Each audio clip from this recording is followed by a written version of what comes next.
Қайырлы күн баршаңызға, сіздермен бірге доктор-терапевт Ибрагимова. Бүгін сіздерге гипотиреоз, әлсіздік, ұйқышылдық, артық салмақ туралы айтамын. Адам организмінде энергия алмасуына жауап беретін негізгі орган қалқанша безі, одан кейін бүйрек үсті безі болып табылады. Гипотиреоз дегеніміз қалқанша без функциясының төмендеуі. Соның әсерінен организмде бүкіл зат алмасу процесі баяулайды. Гипотиреоздың белгілері: біріншісі әлсіздік, ұйқышылдық. Таңертең ұйқыдан оянудың қиын болуы, немесе таңертең ұйқыдан оянғаннан кейін күштің, энергияның болмауы.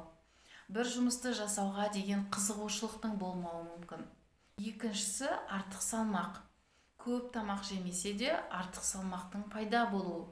Көбінесе гипотиреозбен ауыратын науқастар көп тамақ жемеймін, соның өзінде семіріп бара жатырмын деп айтуы мүмкін. Үшіншісі дененің ісінуі. Организмде зат алмасу процесінің баяулауынан сұйықтықтың жиналуы, беттің ісінуі, аяқтардың ісінуі болуы мүмкін. Ал кейбір науқастар дененің ісінуін артық салмақпен шатастыруы мүмкін.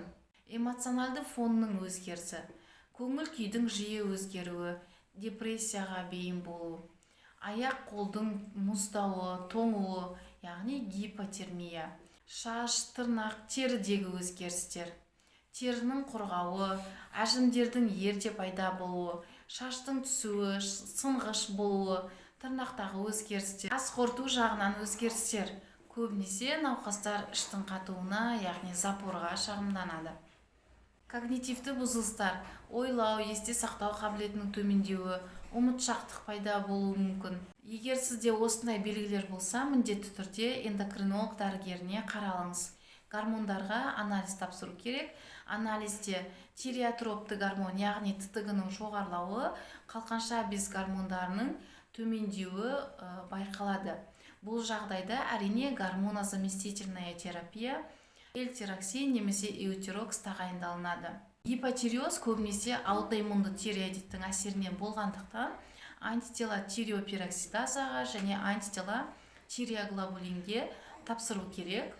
Егер антитела жоғары болатын болса, әрине аутоиммунды тиреоидит диагнозы қойылады. Сонымен қатар қалқанша безіне УЗИ жасалу керек. УЗИде қалқанша бездің көлемі, структурасы, егер киста түйін болатын болса, анықталады. Қалқанша безіне керек микроэлементтер: селен, темір, йод, цинк, хром бірге тағайындалған дұрыс. Видеомыз ұнаса лайк басып, сұрақтарыңыз болса комментарияға жазып, каналға тіркелуді ұмытпаңыздар.